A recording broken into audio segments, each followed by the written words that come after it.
네, 성 바오로딸 수도회 윤영란 일마수녀님과 함께 갈릴레아, 사마리아, 유다 지역에서 활동하신 예수님의 발자취를 사복음서를 통해서 알아가 보는 시간. 예수님, 오늘은 어디 계세요? 윤영란 일마수녀님 만나보겠습니다. 어서 오세요. 안녕하세요. 안녕하세요. 네, 그리고 수녀님의 이야기를 함께 듣기 위해서 자매님들도 오셨습니다. 수녀님이 들려주시는 이야기를 듣고 저도 그렇고 아마 많은 분들이 이 휴가 때 수녀님께서 그동안에 들려주신 성지들을 방문하고 싶다. 그런 분들이 참 많은데요. 오늘도 귀 쫑긋하고 듣겠습니다. 수녀님, 베타니아는 어디에 있나요? 네, 베타니아. 혹시 여러분들 베타니아 들어보신 적이 있나요? 좀 들어본 것 같은데요? 들어본 분도 있고 아닌 분들도 계시고. 그래서 제가 지금은 베타니아에 대해서 잠깐 설명을 해보도록 하겠습니다. 예루살렘 많이 들어보셨을 거예요. 예루살렘 동쪽에 큰 산이 하나 이렇게 있습니다. 그 산이 바로 올리브 산이라고 합니다. 다 같이 한번 해볼까요? 올리브 산 시작. 올리브산. 네, 올리브 산이 있습니다.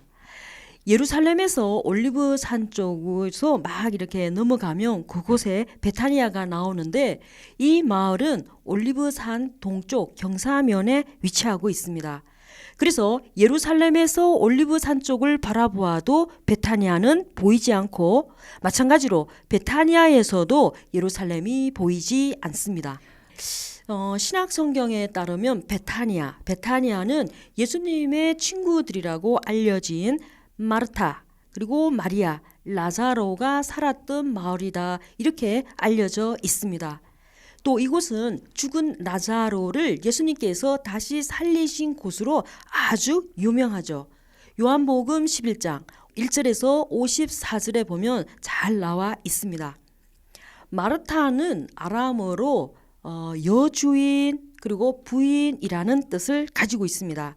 그리고 마리아는 그리스어고 그리고 여기 나오는 라자로는 히브리어로서 하느님께서 도와주신다라는 뜻을 가지고 있습니다. 이렇게 세 가지 언어를 사용하는 것을 보면서 우리는 알 수 있죠. 그 당시 팔레스티나에서는 세 가지 언어가 사용되고 있었다라고 추측할 수 있습니다. 예수님께서는 베타니아에서 여러 밤을 보내셨다 이렇게 우리가 알고 있습니다. 대개는 아까 말한 그의 친구들 마르타, 마리아, 라자로 집에서 머물렀던 것 같습니다. 특별히 가월절 기간에 축제를 맞이해서 예루살렘으로 올라오는 많은 순례객들이 있어요. 그렇기 때문에 그 숙소를 찾기가 대단히 어렵다 우리가 생각할 수 있습니다. 그래서 예수님께서는 예루살렘에서 숙소를 정하지 않고 이들 집에서 머물렀던 것 같습니다. 그러면서 우리는 예수님께서 자신을 따뜻하게 맞아들이는 이 남매들에게 굉장히 큰 고마운 마음을 가지고 있지 않았을까 하는 생각도 들어요. 예수님께서는 성전 지역에서 하루 종일 이렇게 가르치십니다. 그러다가 올리브 산을 넘어서 베타니아로 가서 쉬었다 이렇게 우리가 추측할 수 있습니다. 베타니아는 예루살렘에 있는 올리브산 근처에 있다고 그랬어요. 그렇죠? 네. 또 하나 페바케라고 하는 그곳에 인접한 곳입니다. 이곳은 마르코복음 11장 1절에서 말하고 있는 것과 일치하고 있어요. 예수님은 예루살렘 곧 올리브산 근처 페바케와 베타니아에 가까이 이르렀을 때 제자들로 하여금 예루살렘 입성을 준비하도록 말씀하십니다. 베타니아는 라자로의 무덤을 중심으로 형성된 동네다 이렇게 얘기할 수 있습니다. 이 방식은 헤브론 그러니까 사에 있는 그 부분에 보면 헤브론이 있는데 헤브론 경우와 유사합니다. 헤브론은 이스라엘 성조들 이러니까 조금 우리가 생각나는데 여러분 혹시 이스라엘 성조가 누군지 아세요? 여기서 이스라엘의 성조들은 아브라함 그리고 이삭 그리고 야곱이 있죠. 그러면서 여기에서는 아브라함과 이삭과 야곱의 부부의 그 무덤을 중심으로 형성된 그 마을입니다. 우리가 어원을 한번 알아볼까요? 어원적으로는 베타니아는 히브리어로 베트아니 이렇게 해서 가난한 이의 집, 고통의 집 이렇게 알고 있죠. 그리고 또 하나는 베트 아나니 이렇게 해서 아나니아의 집 이렇게 유래하고 있습니다. 그리고 또 하나는 무화과의 동네라고도 불리기도 합니다. 구약 성경에서 베타니아는 느헤미야 11장 32절에 보면 바빌론 유배 이후 베냐민의 자손들이 살았던 마을 중 세 곳을 얘기를 하고 있습니다. 아나돗 그리고 놉 그리고 또 하나가 뭔가 하면 아나야라고 소개하고 있는데 이 마을들 중 아나야는 현재 베타니아보다 조금 언덕 위에 위치하였다 이렇게 보고 있습니다. 그리고 신약 성경에서 베타니아는 성경에 두 군데로 이렇게 나오고 있습니다. 하나는 라자로 남매가 살았던 곳이고 다른 하나는 예수님이 세례를 받으신 요르단 강이다 이렇게 말하고 있죠. 요한복음 1장 28절에서는 이는 요한이 세례를 주던 요르단 강 건너편 베타니아에서 일어난 일이다 라고 되어 있습니다. 자, 그럼 베타니아는 어떤 마을이었을까? 마르코복음 14장 3절에 이렇게 보면 베타니아에서 나병 환자 시몬이 살았다 이렇게 우리에게 알려주고 있습니다. 그리고 라자로도 병을 앓다가 죽었다 이렇게 나오고 있어요. 그런 거를 보면 이곳은 아픈 사람이 많구나 그리고 가난한 사람들이 많이 사는구나 이거를 우리가 또 추측할 수 있습니다. 그리고 가월절 엿새 전에 예수님께서 라자로 남매 집에 이렇게 오셨었죠. 그때 요한복음이 우리에게 전해주는데 마리아가 옥합 향유로 예수님의 발을 닦아 드린 적이 있는 바로 그 곳이죠. 이때 예수님께서는 당신의 장례를 준비하는 마리아가 영원히 기억되리라 라고 말씀하십니다. 하지만 제자들은 그 값비싼 향유를 발에 붓다니 이렇게 하면서 굉장히 못마땅해 합니다. 그러면서 그 발에 붓는 것은 낭비이니까 가난한 사람을 돕기 위해서 그걸 파는 게 어떻겠냐 이런 반응을 보이기도 했습니다. 그래서 이런 전체적인 걸 보면 베타니아는 가난한 이들이 많이 살았다 그걸 암시할 수 있죠. 그래서 우리가 성경에서 예수님이 어디 계시지 그걸 살펴보기 위해서는 성경을 보면 예수님은 분명히 계신 곳이 있어요. 어딘가 하면 가장 소외되고 가장 가난하고 많은 아픔을 가지고 있는 그곳에는 반드시 누가 계세요? 예수님. 그렇죠. 예수님이 계시다는 것을 알 수 있습니다. 그리고 또 하나는 아까 제가 무화과 동네라고 했죠. 그렇죠? 네. 마르코복음 11장 12절에서 14절에 보면 열매 없는 무화과 나무를 저주하신 거 있어요. 그것도 바로 어딘가 하면 베타니아에서 있었던 일 중에 하나입니다. 예수님께서 예루살렘 입성 전후에 라자로 집에 자주 머문 걸 보면 아마도 이들 남매와 각별한 사이가 아니었을까 우리는 알 수 있습니다. 요한복음에 보면 마리아와 마르타가 오빠를 이렇게 소개할 때 뭐라고 하는가 하면 주님께서 사랑하시는 이라고 말을 하고 있습니다. 그러면 우리가 라자로의 죽음에 대해서 한번 보도록 하겠습니다. 예수님께서 이제 라자로가 죽었다는 소식을 듣습니다. 그래서 예수님도 라자로에 이제 죽었기 때문에 어딜 가요? 베타니아에 가시죠. 그런데 예수님께서는 금방 가시지 않고 며칠 동안 이틀 동안 더 여기에 머무셨다가 가시는 것을 우리가 알 수 있습니다. 그러면 예수님께서는 왜 곧장 가지 않으시고 당신이 계셨던 곳에서 이틀 동안 더 머무셨는가? 그거는 바로 라자로를 통해서 당신의 영광이 드러날 것이기 때문이다. 이걸 우리가 알 수 있습니다. 그런데 예수님을 한번 우리가 봅시다. 예수님께서 라자로가 묻힌 그곳에 이렇게 오십니다. 그리고 우리가 성경을 보면서 알겠지만 눈물을 흘리십니다. 그것은 아마도 마리아와 마르타 이제 사랑하는 사이라고 그랬잖아요. 친구 사이라고 그랬잖아요. 그렇죠? 그러니까 마리아와 마르타를 위한 그 눈물이 아니었을까. 누군가를 깊이 사랑한다면 그 사람의 느낌, 감정, 아픔, 고통 이런 것들이 이렇게 고스란히 전달되잖아요. 그렇죠? 네. 그래서 오빠의 죽음을 아파하는 그 누이들의 마음이 고스란히 전해질 것이다. 이걸 우리가 알 수 있습니다. 그리고 또 다른 이유는 나사로뿐만 아니라 모든 인간에 대한 연민 때문이라는 것을 우리는 알 수 있습니다. 이는 라자로의 죽음에만 국한된 그런 슬픔이 아니라 죄로 인해, 뭐로 인해? 죄로 인해 어둠 속에서 살아가는 인류에 대한 연민의 눈물이라고 볼 수 있습니다. 그 뒤에 예수님께서는 이제 라자로를 부르십니다.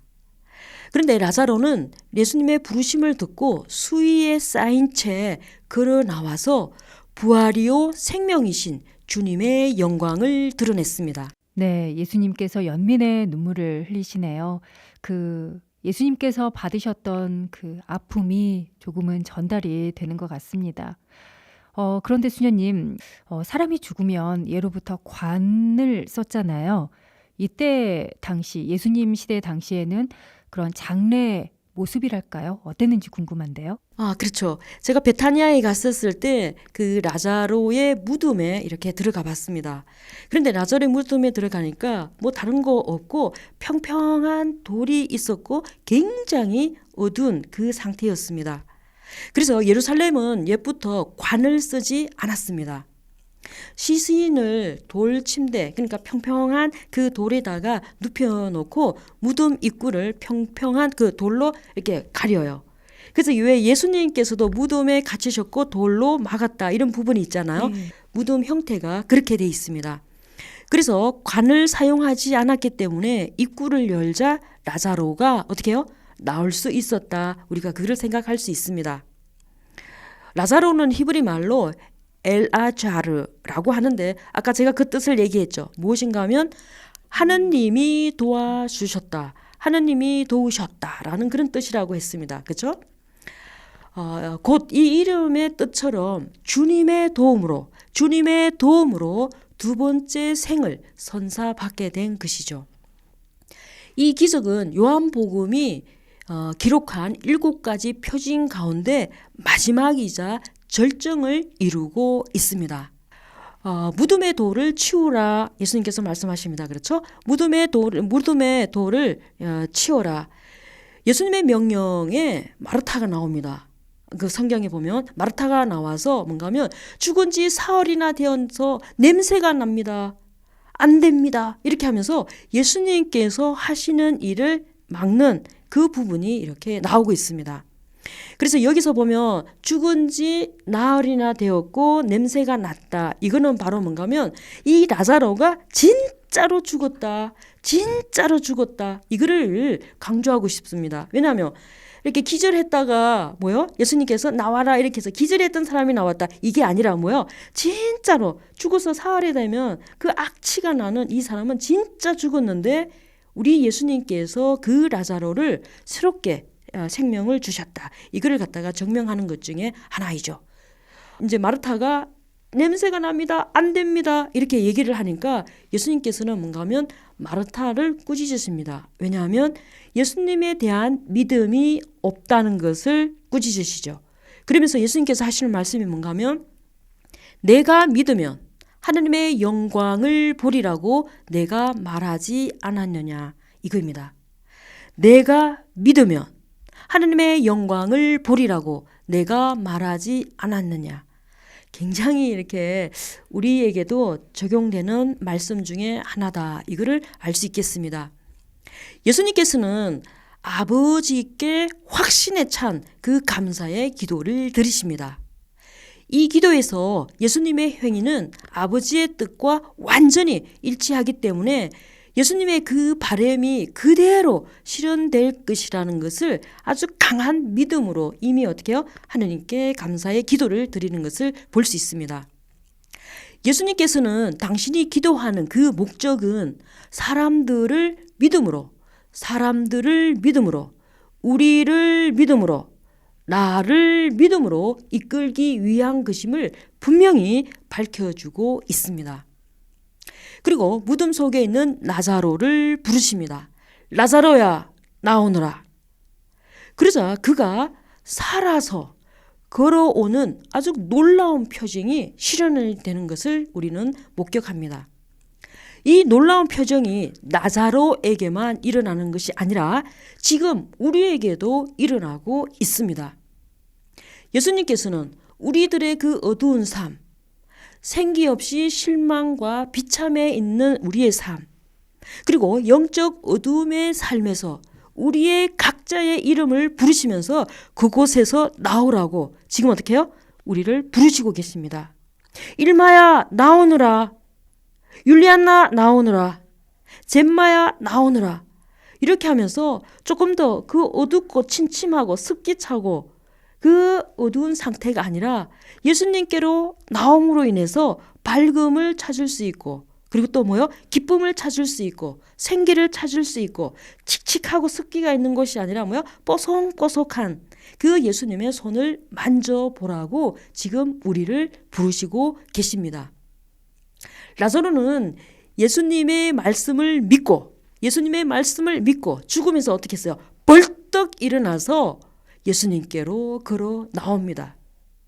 우리도 우리의 어두운 삶, 생기 없이 이렇게 실망과 비참에 빠져 있는 우리의 삶, 그리고 영적 어두움의 삶에서 벌떡 일어나 예수님께로 향하여 걸어갑시다. 자, 한번 자리에서 일어나 봐요. 벌떡. 아유, 훌륭하게 잘하셨어요. 라자로의 부활 사건을 통하여 우리는 하나님에게서 파견된 예수님은 부활이요 생명이라는 사실이 확인되었습니다. 이 표징은 예수님의 권능을 통해서 하나님이 생명의 주관자이심을 알게 하려는 것입니다. 예수님의 표징은 기적사건 그 이상을 우리에게 알려주고 있습니다. 예수님이야말로 우리가 지금까지 기다려온, 더 나아가 기대 이상의 온갖 축복을 가져다 주는 하나님의 위대한 메시아 왕국을 실현함을 가르쳐주고 있습니다. 요한복음사가는 예수님께서 표징을 행하시는 그 장면을 이야기할 때마다 눈에 보이는 구경거리를 뛰어넘는 그 기적을 알려주고자 하십니다. 즉 기적보다 더 위대한 영원한 선물을 우리 모두가 그리고 깨닫게 되기를 희망하는 거죠. 이로써 예수님을 믿는 우리가 예수님이 참으로 위대하신 것, 곧 일시적인 권능을 드러내는 그런 존재가 아니라 영원히 지속될 생명의 근원인 하나님의 아들로서 참으로 위대하심을 가르쳐 주고 있습니다. 오늘 베타니아에서 라자로의 부활은 7번째 표징이자 마지막 표징이라고 제가 아까 말씀드렸어요. 그렇죠? 말하자면 가장 완전한 표징으로서 이 표징은 예수님의 죽음과 부활로 직접 이렇게 연결되었다, 이걸 볼 수 있습니다. 요한복음 11장 4절에 보면 그 병은 죽을 병이 아니라 하나님의 영광을 위한 것이다. 11절에 내가 가서 그를 깨우겠다. 17절에 묻힌 지 벌써 사흘이나 지나 있었다. 그리고 25절에 나는 부활이요 생명이다. 동굴의 무덤, 입구의 돌, 그리고 44절에 손과 발을 감싼 청과 얼굴을 감싼 수건 등이 예수님의 죽음과 부활을 쉽게 떠올리게 합니다. 오늘 베타니아에서 우리는 어둠 속에서 상처와 고통, 그리고 비참 속에서 영적 어두움에서, 그리고 참된 진리이신 하나님을 왜곡하고 오류를 범하고 있는 그 거짓됨에서 나오라고 호소하고 계시는 예수님의 눈물과 연민을 보았습니다. 우리 모두 예수님께 나아갑시다. 예수님께 나아가는데 그 누구도 막지 않습니다. 그렇죠? 네. 다음 시간에도 우리는 베타니아에서 예수님께 값비싼 향유를 부은 여인을 통해서 예수님을 만나보도록 하겠습니다. 네, 오늘은 베타니아에서 죽은 라자로를 살리신 예수님의 기적을 통해서 우리를 향한 예수님의 마음을 또 한 번 느낄 수 있었습니다. 다음 시간에도 베타니아에서 예수님 만날 거라고 하셨는데요. 다음 주까지 기다리면서 저희 어떤 복음 읽어보면서 기다릴까요? 다음 주를 기다리면서 우리는 마테오복음 26장 6절에서 13절, 마르코복음 14장 3절에서 9절, 루카복음 7장 36절에서 50절, 그리고 요한복음 12장 1절에서 8절을 꼭 읽어주세요. 네. 네, 수녀님 오늘 말씀 잘 들었습니다. 고맙습니다. 감사합니다. 다음 주에 고맙습니다. 뵙겠습니다.